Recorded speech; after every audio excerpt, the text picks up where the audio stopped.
Using inhibitors, it's become very clear that ATP binding and hydrolysis are essential for HSP90 function, and I'll show you why. As it happens, these first inhibitors of HSP90 that were identified, 17-AG is a derivative of galvanomycin, and then a second structurally distinct inhibitor is called radicicol, and those are both shown on the right. This is the end-domain ATP binding pocket of HSP90, and you can see ATP bound here on the left. And to everybody's surprise, these small molecule inhibitors bind in the ATP binding pocket. So one reason why it was controversial up until this point whether HSP90 bound ATP, required ATP, etc., is that its binding affinity for ATP is extremely poor, and its ATP hydrolyzing activity is extremely poor. But with these drugs, we can now specifically measure HSP90-dependent ATPase activity because only the ATP bound to HSP90 is going to be affected.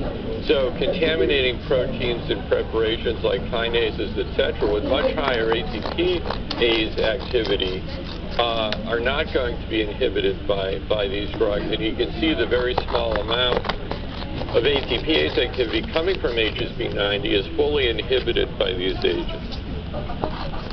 So HSP90 exists as a dimer. The dimerization domain is in the C-terminal part of the protein. ATP binds to the N-terminal part, shown in blue. And in the presence of ATP, HSP90 undergoes a series of conformational changes, which is important for ATP hydrolysis and for chaperoning of plants. In the presence of these HSP90 inhibitors, however, ATP can't bind because the inhibitors have much higher affinity for this binding site than does the nucleotide. And HSP90 remains in this inactive conformation, which leads to the degradation of any client proteins bound to HSP90 via the proteasome. And we had identified two E3 ligases that ubiquitinate proteins so that they are recognized and degraded by the proteasome.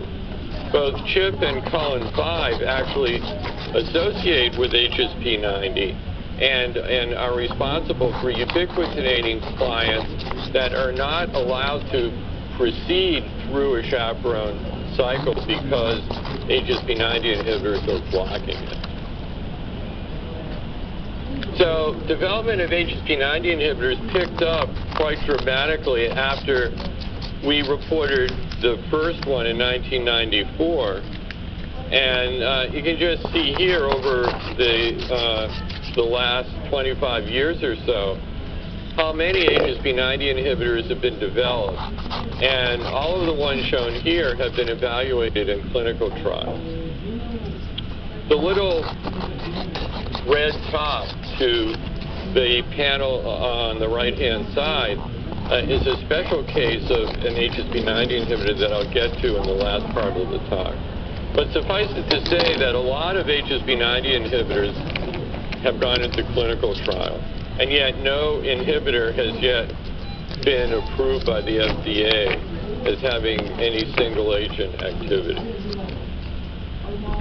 And these, unfortunately, are the few HSP90 inhibitors that remain in clinical trial as of August of this year. So nowhere near as many as were shown on the previous slide. And a couple of these trials are simply trials for imaging of HSP90 with iodinated versions of an HSP90 inhibitor. But there still remain a few phase 1 and phase 2 trials that are actively recruiting. These combination trials, which most of these on this table are in combination with previously approved drugs that target this particular kind of cancer. The indication is shown on the right of the slide.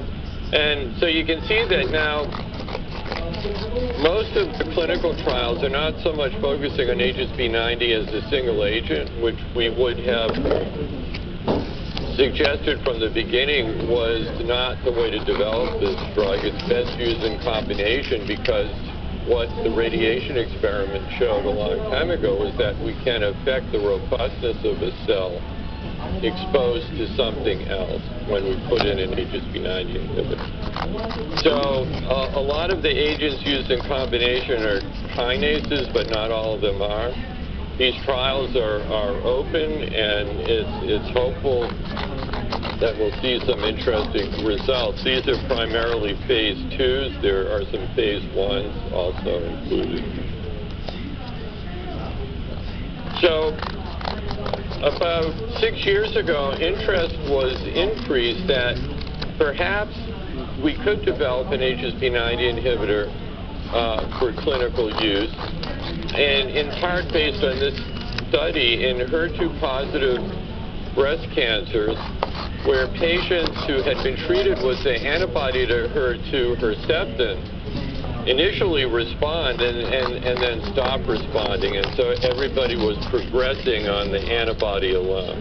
Now, HER2 turns out to be a kinase, and it's very sensitive to HSP90 inhibitors, very dependent on HSP90. And when these people added in 17-AAG to Herceptin, which, remember, was no longer working in these patients, there was a 63% increase in benefit and a 26% response rate, which is actually quite high. So people got all excited that combination with a HER2 with an antibody that targets HER2 may be a great use for HSP90 inhibitors, and this is still under investigation even now with newer, more synthetic HSP90 inhibitors and with different antibodies to HER2. Some other interesting data that is similar comes from a phase 2 study in non-small cell lung cancer with gantenerumab, which is a more recent HSP90 inhibitor, in patients that are positive for ALK. ALK is a kinase that is frequently mutated in a reasonable percentage of lung cancer patients. And all those green bars you can see that are going down in the presence of gantenerumab as a single agent here shows that patients whose lung cancer expresses ALK mutation seem to be particularly responsive to this HSP90 inhibitor. The yellow bars are lung cancers with RAS mutations. A significant number of them show some response as well. So this is also something that's ongoing.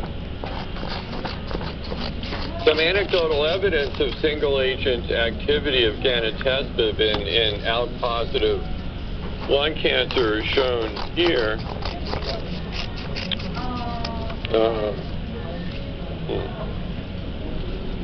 Which one of these is the light?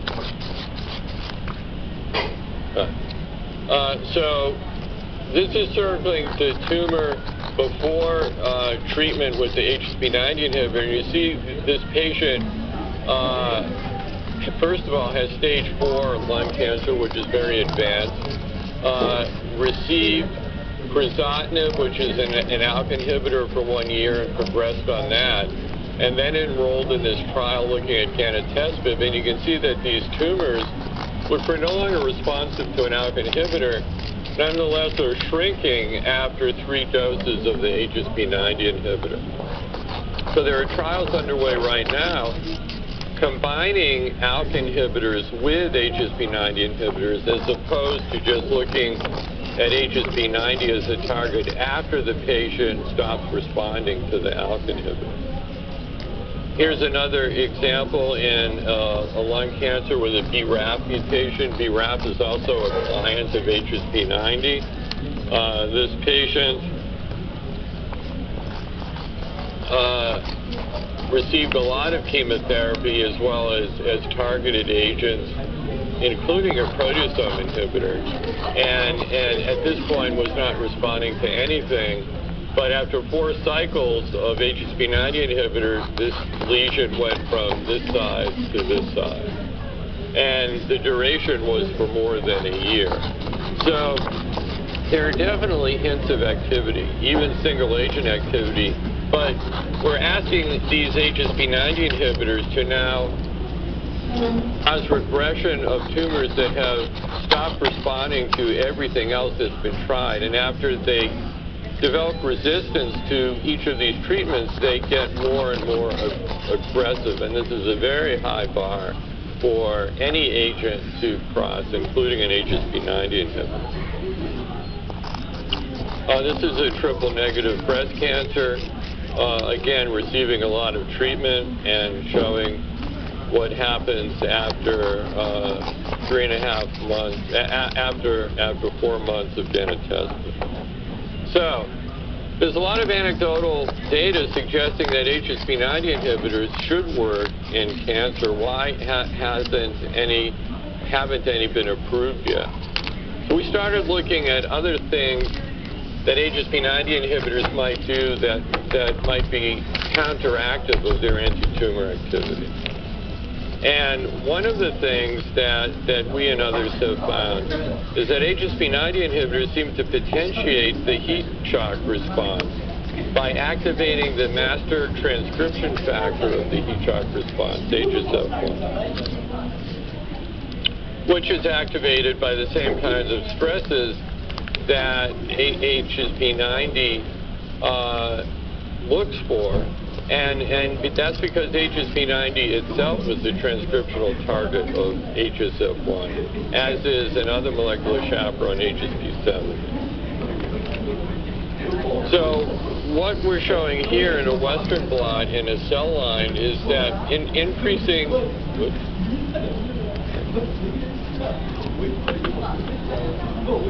increasing concentrations of galvanomycin caused the degradation of ERBB2, also known as HER2, which is that kinase that's very sensitive.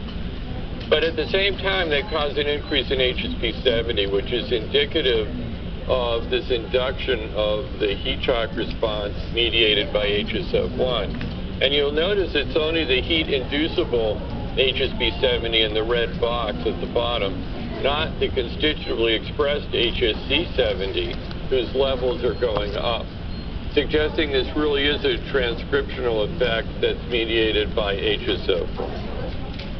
And if you look in patients receiving an HSP90 inhibitor, you can look at HSP70 mRNA induction in lymphocytes of patients, and you can see from the data shown here that there's a correlation that's quite strong between the dose of HSP90 inhibitor given and the increase in HSP70 mRNA. And the higher the dose and the more cycles of treatment, the bigger the increase in HSP70. And this is plotted in the 2 graphs on the bottom, and you can see that the correlation is quite remarkable. So this isn't just a phenomenon.